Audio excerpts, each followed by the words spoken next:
WPLோட 11th match UP Warriors versus Bengaluru. So ஆர்சிபிக்கும் யூபிக்கு நடக்கக்கூடிய மேட்ச். இந்த மேட்ச் வந்து March 4 7:30 வந்து ஸ்டார்ட் ஆகும். ஸோ இது எதுக்காண்டி சொல்கிறேன்னா, டைமிங்கு டேட்டுன்றது ரொம்ப முக்கியம். ஏன்னா சில டைமில் நானேவும் 11:30 AM-க்கு 11:30 PM கூட மாற்றி சொல்லியிருக்கேன். அதுக்காண்டி தான் சொல்கிறேன். ஏன்னா டெய்லி இதையே காட்டுற மாதிரி உங்களுக்கு தெரியும்.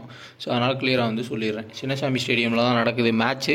ஸோ ஆர்சிபியை பொறுத்தவரையாக வின் பண்ணிகிட்டே இருந்தாங்க. மறுபடியும் அவங்க லாஸ் பண்ண ஸ்டார்ட் பண்ணிட்டாங்க. யூபியை பொறுத்தவரையாக வேர்ல்டு ஒஸ்ட் ஃபீல்டிங் டீமு. ஆனால் அவங்க லாஸ் பண்ணிட்டே இருந்தவங்க இப்போ வின் பண்ண ஸ்டார்ட் பண்ணிட்டாங்க. அது காரணம் என்னென்னா, அவங்களோட ஆல்ரவுண்ட் பர்ஃபார்மன்ஸுக்கு சரியான பிளேயர்ஸை வந்து கொண்டு வந்திருக்காங்க. எவ்வளோ பெரிய பிளேயராக இருந்தாலும் பெஞ்சில் வச்சுட்டாங்க. அது வந்து அவங்களுக்கு மிகப்பெரிய ஒரு ப்ளஸ் பாயிண்ட்டு. ஒரே ப்ளஸ் பாயிண்ட் என்னென்னா, மெக்ராத் வந்து சரியான பர்ஃபார்மன்ஸ் இல்லைன்னு தெரிஞ்சு பரவாயில்ல அப்படின்னு சொல்லி அவங்கள பெஞ்சில் வச்சுட்டு அட்டப்புத்துவை கொண்டு வந்ததுனால அவங்களுக்கு 4 ஓவர்ஸுமே கிடைக்கிது. ப்ளஸ் உங்களுக்கு பவுலிங்குமே வந்து அவங்க நல்லா 4 ஓவர்ஸ் பவுல் பண்ணிடுறாங்க. பேட்டிங்குமே டாப்பில் வந்தாலும் நல்லா ஆட முடியும். ஒரு குவாலிட்டியான பிளேயர். ரீசெண்ட் டைம்ஸில் நல்ல ஃபார்மில் இருக்கக்கூடிய பிளேயர் தான் அட்டப்பட்டு. அதனால் அவங்க ஸ்ட்ராங்காக இருக்காங்க. ஸோ ஆர்சிபி வழக்கம் போல் அவங்களோட லாஸை வந்து ஸ்டார்ட் பண்ணியிருக்காங்க. எல்லிஸ் பெரியுமே பெரிய அளவில் பவுலிங் போகிறதில்ல. பேட்டிங்குமே வந்து அவங்க ரொம்ப ஸ்லோவாக தான் ஆடுறாங்க. அதை லாஸ்ட் மேட்ச்சில் ப்ரெஸ் கான்ஃபரன்ஸில் ஸ்மிருதி மந்தனாவே சொல்லியிருந்தாங்க. அந்தளவுக்கு 100% வந்து எல்லிஸ் பெரிய ஆடலை, ஸ்லோவாக தான் ஆடினாங்க அப்படின்னு. அது ஒரு காரணன்ற மாதிரி. ஸோ அவங்க டீமுக்குள்ளே என்ன நடக்குதுன்றது தெரியல. ஸோ பார்க்கலாம். இந்த மேட்ச்சில் யார் வேணால் ஜெயிக்கிறதுக்கு வாய்ப்பு இருக்கும். யூபிக்கும் சான்ஸ்ன்றது இருக்கும், ஆர்சிபிக்கும் சான்ஸ்ன்றது இருக்கும்.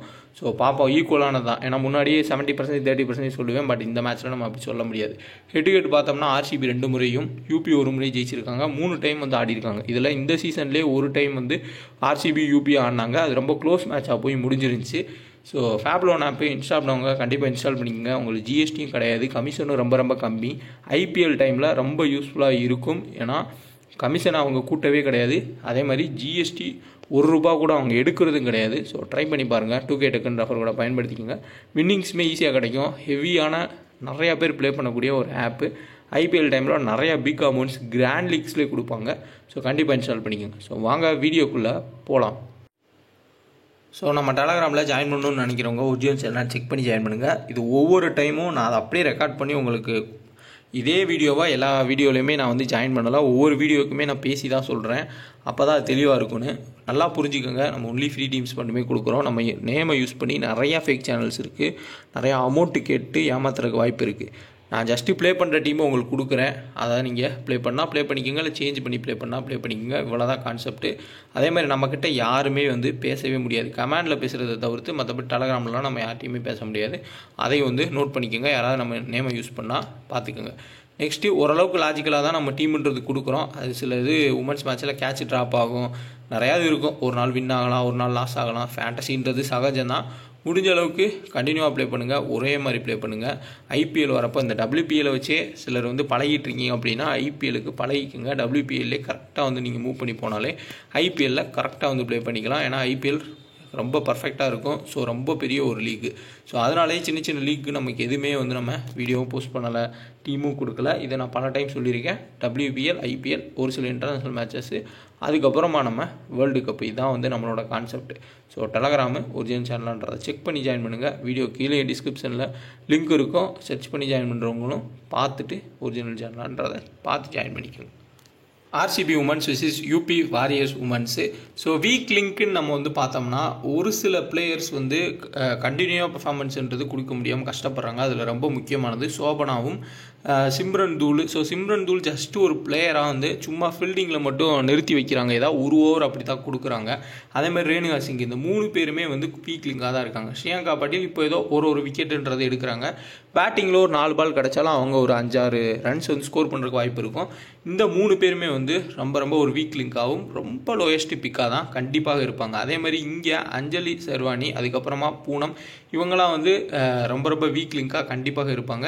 ஸோ லலித் யாதவ்ன்ற பிளேயர் வந்து ஆடலாம், அப்படி இல்லாட்டி வேறு பிளேயர் ஆடலாம். அதை ஆன் டைமில் கொஞ்சம் கிளியராக வந்து பார்த்துக்கோங்க. எக்ஸாக்டாக வந்து பிளேயிங்லன்றது நம்ம கெஸ் பண்ண முடியாது. ஏன்னா மாற்றங்கள்ன்றது கண்டிப்பாக இருக்கும். எனக்கு கிடைச்சது வரையே நான் வந்து பிளேயிங் லெவனை அந்த இடத்துல செட் பண்ணியிருக்கேன். ஆன் டைமில் பார்த்துக்கோங்க. இந்த வீக் லிங்க்ஸில் ஓரளவுக்கு டீசன்ட் பிக்ஸ்ன்னு நம்ம பார்த்தோம்னா ரேணுகா சிங்கையும் அதுக்கப்புறம் அஞ்சலி சர்வானியை நம்ம பார்க்கலாம். ஓரளவுக்கு இப்போ ஸ்விங்குன்றது கிடைக்க ஸ்டார்ட் பண்ணியிருக்கு. மறுபடியும் வந்து சின்னசாமி ஸ்டேடியமில் அப்போ அந்த ஸ்விங் கிடைக்கிறப்போ இவங்க 2 பேர்த்துக்கு ஸ்விங் ஒர்க் ஆச்சுன்னா, ஏன்னா ஸ்விங்குக்கு அவுட் ஆகக்கூடிய பிளே தான் சோஃபி டெவைனும் ஸ்மிருதி மந்தனாவும். அதே மாதிரி இங்கே ஹீலி கிரண் நவியகர் 2 பேருமே ஸ்விங்குக்கு அவுட் ஆகிறதுக்கு வாய்ப்புகள்ன்றது இருக்குது. அப்படி ஸ்விங்கில் இனிஷியல் விக்கெட் போகும் அப்படின்னா இவங்களாம் உங்கள் கிராண்ட் லீக் டீம்ஸில் ஆட் பண்ணிக்கோங்க, சேஃப் டீம்ஸில் தேவையில்லை. அதே மாதிரி ராஜேஸ்வரி கேக்வாடை பொறுத்தவரையா மினிமம் 1 விக்கெட் எடுத்துட்டாங்க. எக்லிஸ்டன் டெத்தில் போட்டு எப்படினாலும் விக்கெட் எடுத்துருவாங்க. அந்த ரிதமுக்குமே வந்துட்டாங்க. டாப்பில் எந்த ப்ராப்ளமே இல்லை. இவங்க 2 பேர் ஓவர்ஸ்ன்றதை கம்ப்ளீட் பண்ணுறாங்க. ஓவரால் ஸ்பின்னை வச்சே கிட்டத்தட்ட 18லேருந்து 19 ஓவர் பவுல் பண்ணிடுறாங்க யூபி. இந்த சைடில் ஆர்சிபியில் பார்த்தோம்னா அதுக்கேற்ற மாதிரி ஸ்பின்னை அடிக்க போய் விக்கெட்டை கொடுக்கக்கூடிய பேட்டர்ஸ் தான் இவங்களும் அதிகமாக இருக்காங்க. அவ்வளோ கிளியர் கட்டாக பேச ஆடுற அளவுக்கு ஸ்பின்னாகவும் ஆட மாட்டுறாங்க. ஸோ அதனால் யூபியோட பவுலிங் அட்டாக் ஓரளவுக்கு நல்லாவே இருக்குது. இவங்களுக்கு அட்வான்டேஜ்னு நம்ம பார்த்தோம்னா இங்கே பெரிய பேட்டிங் ஆர்டர்ன்றது வரும். அதே மாதிரி டபுள் ஆப்ஷன் நிறைய பேர் இருக்காங்க. இதில் மொலினக்ஸ் அதுக்கப்புறமா வேகம் இவங்க 2 பேருமே மினிமம் 1 விக்கெட் எடுக்கலாம். பேட்டிங்லேயும் ஓரளவுக்கு டீசெண்டாக ஆடலாம். ஒரு சேஃப் பிக்காக இவங்க 2 பேரும் எடுத்துக்கலாம். நெக்ஸ்ட்டு ரிச்சா கோசு, எல்லிஸ் பெரி, சோஃபி டெவின்னு, ஸ்மிருதி மந்தனா ஒரு ரிஸ்கியான ஒரு ட்ரிம் கார்டு பிக்காக வேணால் ரேணுகா சிங்கை நம்ம ட்ரை பண்ணலாம். இந்த சைடு பார்த்தோம்னா உங்களுக்கு சேஃபஸ்ட் டபுள் ஆப்ஷனில் தீப்தி சர்மா மினிமம் பேட்டிங்கில் ஒரு 10லேருந்து 15 ரன் ஸ்கோர் பண்ணிடுறாங்க. அதே மாதிரி எக்லிஸ்டனு மினிமம் 2 விக்கெட் எடுக்க வாய்ப்பு பண்ணுறது இருக்கும். இங்கே டாப்பில் அட்டப்பட்டோ கிரேஸ் ஹாரிஸ் 2 பேரும் மினிமம் பாயிண்ட்ஸ் எடுத்துருவாங்க. ஹீலி மேபி அந்த ரேணுகாவோட ஸ்விங்குக்கு அவுட் ஆகிட்டா ஃப்ளாப் ஆகிறதுக்கு வாய்ப்பு இருக்கும். ரிச்சா கோஸுக்கு ஹையஸ்ட் சான்ஸு. அதே மாதிரி ஹீலி அவுட் ஆகுறதுக்கு மேபி லெஃப்ட் ஆம் ஆர்த்தடாக்ஸு முரினாக்ஸு எடுத்துகிட்டு வரலாம். அவங்களுக்கும் அவங்க அவுட் ஆகிறதுக்கான வாய்ப்புகள் இருக்கும். ஸோ ஹீலியை கேப்டன் கொடுக்குறது ஃபஸ்ட்டு பேட்டிங்கில் ரிஸ்க்கு. சேசிங்கில் ஓரளவுக்கு ஸ்கோரை பார்த்துட்டு அவங்க அடிக்கிறாங்க. ஃபஸ்ட்டு பேட்டிங்கில் மேபி ஃப்ளாப் ஆகிறதுக்கும் வாய்ப்புகள்ன்றது இருக்கும். ஸ்மிருதி மந்தனா ரீசெண்ட் டைம்ஸில் ஒரு 2 மேட்ச்சில் பெரிய அளவில் பெர்ஃபார்மன்ஸ்ன்றது பண்ணல, கொஞ்சம் ஃப்ளாப் ஆகியிருக்காங்க. பட் இருந்தாலும் அவங்களுக்கு அட்வான்டேஜ் இருக்குது. ஒரு அட்வான்டேஜ் என்னென்னா, ஸோ 3 லெஃப்ட் ஆஃப் ஸ்பின்னர்ஸ் இருக்காங்க. பட் இருந்தாலும் லெஃப்ட் ஆஃப் ஸ்பின்னர் 2 பேர் இருக்காங்க. அவங்கள யூஸ் பண்ணி அவங்க ஸ்கோர் பண்ணலாம். பட் ஸ்டார்டிங்லேயே 3 ஆஃப் ஸ்பின்னரையும் மாற்றி பவுல் பண்ண வச்சா கண்டிப்பாக ஸ்மிருதி மந்தனா அவுட் ஆயிடுவாங்க. ஸோ அட்வான்டேஜை விட டிஸ்அட்வான்டேஜ் தான் அதிகமாக இருக்குது. ஸோ இவங்களை கேப்டன் ட்ரை பண்ணுறதுமே ரிஸ்க் தான். ஏன்னா தீப்தி சர்மா ஏற்கனவே ஸ்மிருதி மந்தனா நிறைய டைம் லோக்கல் மேட்சஸ்லேருந்து எல்லாத்துலேயும் அவுட் ஆகியிருக்காங்க. அதேமாதிரி இங்கே அட்டப்பட்டு கிரேஸ் ஹாரிஸுமே கண்டிப்பாக லெஃப்ட் ஹேண்டர்ஸ்க்கு தூக்கி போடுவாங்க.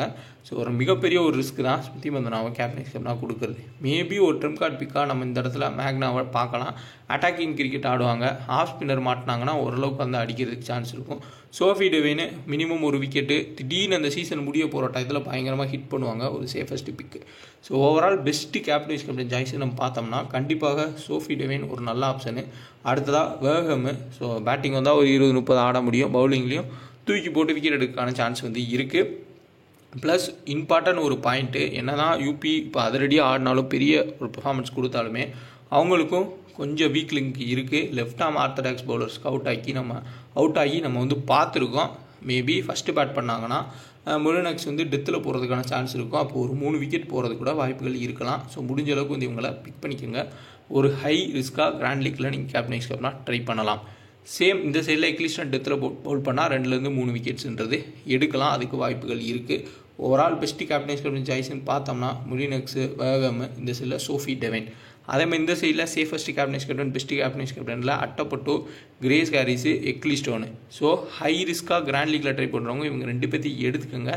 பட் கேப்டன் அளவுக்கு கொடுக்க வேணாம். ரிஸ்க் எடுத்து கேப்டன் கொடுக்குறவங்க, ஹை ரிஸ்க்காக நம்ம பேட்டிங்க்கு ஃபேவராக கொடுக்கணும்னு நினைக்கிறவங்க ஆப்போசிட்டாக வேணால் டீமை செலக்ட் பண்ணி ஸ்மிருதி மந்தனா ஹீலிக்கு கேப்டனாக கொடுத்து நீங்கள் பார்க்கலாம். ஸோ ஸ்மிருதி மந்தனாவுக்கு எதிராக இத்தனை ஆஃப் ஸ்பின்னர் பவுல் பண்ணுறப்போ தாக்கு பிடிக்கிறது கஷ்டம். இனிஷியலாக கொஞ்சம் ஸ்விங்கு, அப்புறம் லெஃப்ட் ஆம் ஆர்த்தடாக்ஸ் பவுல் பண்ணால் ஹீலியுமே கொஞ்சம் டபுள் 50-50ன்ற மாதிரி நம்ம எடுத்துக்கலாம். கிரண் நவியகர் எந்த அளவு ஆட போகிறாங்க தெரியல. ஒரு மேட்ச் நல்லா ஆடினாங்க. பட் எல்லா மேட்சுமே அது எதிர்பார்க்க முடியுமான்றது இருக்குது. ஏன்னா டைட் பவுலிங் போடுறப்போ அவங்க சுத்த போவாங்க. அப்போ கண்டிப்பாக மாட்டிப்பாங்க. அதையும் நம்ம பார்க்கணும். இப்படி டாப்பில் விக்கெட் போகும், மிடில் பேட்டிங் வரும்னா அந்த செராவட்டு ஏதாவது ஒரு சில கிராண்ட் லீக்கில் வேணால் நீங்கள் ட்ரை பண்ணி பார்க்கலாம். மற்றபடி இந்த இம்பார்ட்டன்ட் பிளேயர்ஸ்க்கே மாற்றி கேப்டன்ஷிப் எடுத்துக்கோங்க. 1 or 2 பிளேயர்ஸ் ஏதாவது சப்ஸ்டியூட்டாக ஒரு நியூ பிளேயர்ஸ்க்கு வாய்ப்பு தராங்க அப்படின்னா அந்த பிளேயர்ஸை கிராண்ட் லீக்கில் ஆட் பண்ணிக்கோங்க. இதுவே போதுமானதாக இருக்கும். ஸோ இப்போ நம்ம ஃபுல் ஸ்டாட்ஸ் பார்ப்போம். ஹெட் ஸ்டாட்ஸ் ரொம்ப 3 மேட்ச் ஆடிக்கிறதுனால லென்த்தாக இருக்கும், அதை பாருங்கள். வென்யூமே வந்து கொஞ்சம் பார்த்தீங்கன்னா ஐடியான்றது கிடைக்கும். ஸ்மிருதி மந்தனா 3 மேட்ச் ஆடிருக்காங்க. நான் முன்னாடியே சொன்ன மாதிரி 3 ஆஃப் ஸ்பின்னர்ஸ் தொடர்ச்சியாக பவுல் பண்ணால் கண்டிப்பாக அவுட் ஆவாங்க. 90% வாய்ப்பு இருக்குது. 10% மேபி ஏதாவது ஒரு கேட்சை ட்ராப் பண்ணால் லக்கில் போகலாம், அது வேறு. பட் நோட் பண்ணிக்கோங்க, 3 மேட்ச்சுமே வந்து ஃப்ளாப்பு தான் ஸ்மிருதி மந்தனா.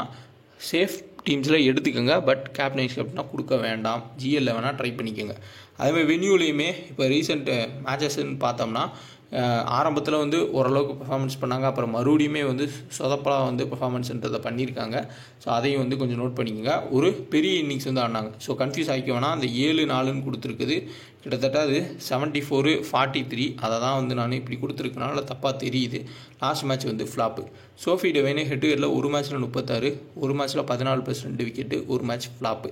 அதே வென்யூவில் ஒரு விக்கெட், 2 விக்கெட், 23. ஏதோ ஒரு 30 பாயிண்ட் எடுக்கிறதுக்கான வாய்ப்புகள் அருமையாக இருக்குது, எடுத்துக்கலாம். எல்லிஸ் பெரி ஹெட்டுகெட்டில் பார்த்தோம்னா 52, நெக்ஸ்ட் பார்த்தோம்னா ஒரு 3 விக்கெட் எடுத்திருக்காங்க. ஸோ பவுலிங் போட்டாங்கன்னா நல்ல ஒரு ஆப்ஷன், கேப்டன்ஸ் கேப்டனாக கொடுக்கலாம். வென்யூவில் லாஸ்ட் மேட்ச் 44 ஸ்லோவாக ஆடினாங்க. அதுக்கு முன்னாடி வந்து 23. ரிச்சா கோசு ஹெட்டுகெட்டில் அருமையான ஒரு ரெக்கார்டு வச்சுருக்காங்க. 3 மேட்ச்சில் 2 மேட்ச் நல்லா பெர்ஃபார்ம் பண்ணியிருக்காங்க. அதில் கிட்டத்தட்ட 5 கேட்சஸ் வந்து எடுத்திருக்காங்க, அதையும் நம்ம பார்க்கணும். வென்யூவில் லாஸ்ட் மேட்ச் ஃப்ளாப்பு, அதுக்கு முன்னாடியெல்லாம் ஓரளவுக்கு டீசெண்டாக ஆடினாங்க. ஷியாங்கா பாட்டில் ஹெட்டுகெட்டில் ஒரே விக்கெட் தான் எடுத்திருக்காங்க 3 மேட்ச்சில். இது இம்பார்ட்டன்ட் பாயிண்ட்டு. ஸோ கிராண்ட் லீக்கில் வேணால் ஹை ரிஸ்க்காக ட்ரை பண்ணிக்கோங்க, சேஃப் டீம்ஸில் பிக் பண்ண வேண்டாம். வென்யூவில் 4 மேட்ச்சில் 2 விக்கெட் எடுத்திருக்காங்க. புவராக தான் இருக்குது இந்த சீசன். ரேணுகா சிங்கோட இம்பார்ட்டண்டான ஸ்டாட்ஸ் தான். ஹீலுக்கு எதிராக பெர்ஃபார்மன்ஸ் பண்ணுவாங்கன்னு நம்ம சொல்லியிருப்போம், அது ஸ்விங்குக்காண்டி. பட் இருந்தாலும் இப்போ வரையும் பண்ணவே இல்லை. ஹெட்டுகெட்டில் 3 மேட்ச்சில் 0 விக்கெட்டு. பட் இதே ரேணுகா சிங்கு இன்டர்நேஷ்னல் மேட்சஸில் ஹீலியை நிறையா டைம் வந்து அவுட் எடுத்திருக்காங்க, ODI T20யில். ஸோ அதையும் நம்ம வந்து பார்க்கணும். கிராண்ட் லீக்கில் வேணால் ட்ரை பண்ணிக்கோங்க, பட் ஹெட்டுகெட் ஸ்டாட்ஸ் போராக தான் இருக்குது. வென்யூவில் 4 மேட்ச்சில் 2 விக்கெட் தான். சோபனா ஹெட்டுகெட்டில் 5 விக்கெட் எடுத்திருக்காங்க. இது முக்கியமான ஒரு கீ பாயிண்ட்டு. பட் இதே சோபனா இந்த மேட்ச்சில் மட்டும்தான் விக்கெட் எடுத்தாங்க. அது யாருக்கு எதிரானா யூபிக்கு எதிராக தான்.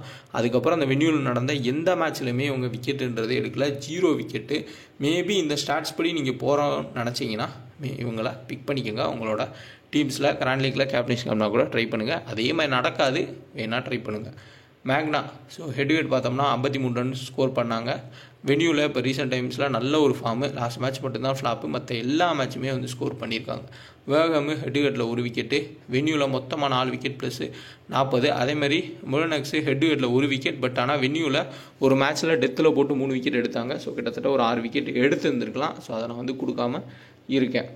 ஹீலியோட பர்ஃபார்மன்ஸ் பார்க்கலாம். ஹெட்டுகெட்டில் ஒரு மேட்ச்சில் 96, ஒரு மேட்ச்சில் 1. ஸோ லாஸ்ட் மேட்ச்சில் 4 சம்திங் வந்து ஸ்கோர் பண்ணியிருந்தாங்க.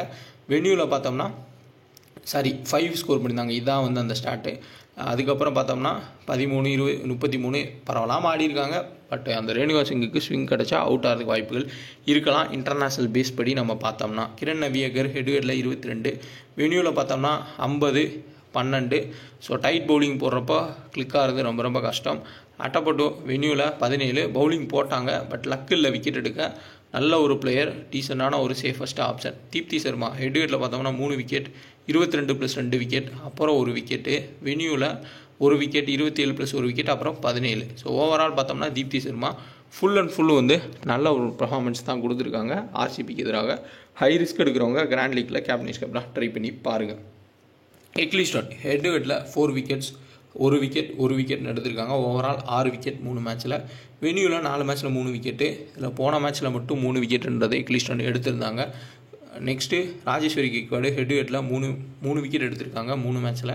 வென்யூவில் 4 மேட்ச்சில் 4 விக்கெட். மினிமம் 1 விக்கெட்டுன்ற மாதிரி ஒரு மேட்ச்க்கு எடுக்கிறாங்க. 29 பாயிண்ட், அந்த 27 பாயிண்ட் கிட்ட வந்து எடுத்து கொடுக்குறாங்க. கிரேஸ் ஹாரிஸு ஹெட்டுகெட்டில் 46+1 விக்கெட்டு, 1 விக்கெட் ப்ளஸ் 38. ஒரு ஸ்டார் பர்ஃபார்மன்ஸ் பிளேயராக கொடுத்துருக்காங்க. ஒரு சேஃபஸ்ட்டு ஒரு கேப்டனாகவும் நம்ம கிரேஸ் ஹாரிஸாக பார்க்கலாம். காரணம் என்னென்னா இனிஷியலாக ஸ்டார்ட் பண்ணியே விக்கெட் எடுக்க சான்ஸ் இருக்குது. சோஃபி டெவைனை லாஸ்ட் டைம் இவங்க ஆடினப்போ விக்கெட்டுன்றதை எடுத்திருந்தாங்க. வென்யூவில் 4 மேட்ச்சில் 1 விக்கெட் ப்ளஸ் 38, அடுத்து 17, அப்புறம் 1 விக்கெட் ப்ளஸ் 38. அதுக்கப்புறம் வந்து 60 ரன்ஸ் தனியாக வந்து ஸ்கோர் பண்ணாங்க. அந்த 60 ரன்ஸ் அடித்தப்பயுமே 4 ஓவர்ஸ் வந்து கிரேஸ் ஹாரிஸ் வந்து வீசியிருந்தாங்க. ஸோ இதான் வந்து ஃபுல் ஸ்டாட்ஸு. ஸோ இது படியான டீம் இதுதான். கிரேஸ் ஹாரிஸ் கேப்னாவும் சோஃபி டேவின் வைஸ் கேப்னா கொடுத்துருக்கேன். இதே நீங்கள் அட்டாபட்டுவும் கொடுத்துக்கலாம், தீப்தி சர்மா கொடுக்கலாம், எக்லிஸ்டனும் கொடுக்கலாம். இந்த மாதிரி டபுள் ஆப்ஷன் பெஸ்ட் ஆப்ஷன்ஸை நீங்கள் கொடுக்கலாம். ஹை ரிஸ்க்காக நீங்கள் கிராண்ட் லீக்ஸில் ட்ரை பண்ணுறவங்க முழுநக்ஸுக்கு வந்து கொடுத்து ட்ரை பண்ணி பாருங்கள். ஸ்மிருதி மந்தனா எடுத்திருக்கேன், நீங்கள் அந்த இடத்துல ட்ராப் பண்ணிட்டு மேக்னா வேணாலும் எடுத்துக்கோங்க ஒரு ட்ரிம் கார்ட் பிக்காக. ஃபேப் லோனில் ஒவ்வொரு மேட்ச்சுக்கு உங்களுக்கு 10,000 rupees give away, lowest entry fees, no GST. So ஒரு பயங்கரமான ஒரு ஆப்பு, நல்ல ஒரு ஆஃபர்ஸ் யூசர்ஸ் தராங்க, பயன்படுத்திக்கோங்க. செகண்ட் இன்னிங்ஸ் மட்டும் கூட நீங்கள் ப்ளே பண்ணிக்கலாம், ரீஇன்ட்ரடியூஸ் பண்ணியிருக்காங்க, ட்ரை பண்ணி பாருங்கள். நெக்ஸ்ட் டீம் பார்ப்போம். ஸ்மிருதி மந்தனாவை மறுபடியும் எடுத்திருக்கேன், ஜஸ்ட்டு ஒரு பிளேயராக எடுத்திருக்கேன். நீங்கள் கட் பண்ணிக்கோங்க. இந்த லாஜிக் படி பார்த்தோம்னா next Deepti Sharma. So 100% out ஆவாங்கன்னு நம்ம சொல்ல முடியாது, பட் லாஜிக் படி இருக்குது. இருந்தாலும் ஒரு சில டீமில் ட்ரை பண்ணிக்கோங்க. ஏன்னா star player Ellyse Perry, next Deepti Sharma captain Sharma கொடுத்துருக்கேன், ராஜேஸ்வரி கிக்வாட், இக்லிஸ்டோனு, வேகமு, நெக்ஸ்ட்டு சோஃபி டேவின், மேக்னா. ஸோ முன்னாடி ஸ்டாட்ஸு ப்ளஸ் ஓரளவுக்கு என்னோட நாலேஜுக்கானது எல்லாத்தையும் சொல்லியிருக்கேன். உங்களோடதையும் பயன்படுத்திக்கங்க. அதேமாதிரி கமெண்ட்லேயும் உங்களுக்கு தெரிஞ்ச ஐடியா சொல்லுங்கள், மற்றவங்களும் மேபி வேணால் யூஸ் பண்ணிக்கிட்டோம். அதை ஒவ்வொருத்தவங்க ஒவ்வொரு மாதிரி யோசிப்பீங்க, அது சொல்கிறப்போ சப்போஸ் சிங்க் ஆச்சுன்னா அவங்க அதை பயன்படுத்திக்கலாம். இந்த வீடியோஸ் தான் லைக் பண்ணுங்கள், ஷேர் பண்ணுங்கள், மறக்காம சேனல் சப்ஸ்கிரைப் பண்ணி டெலகிராம் ஜாயின் பண்ணிக்கோங்க. டிஸ்கிரிப்ஷனில் லிங்க் இருக்குது.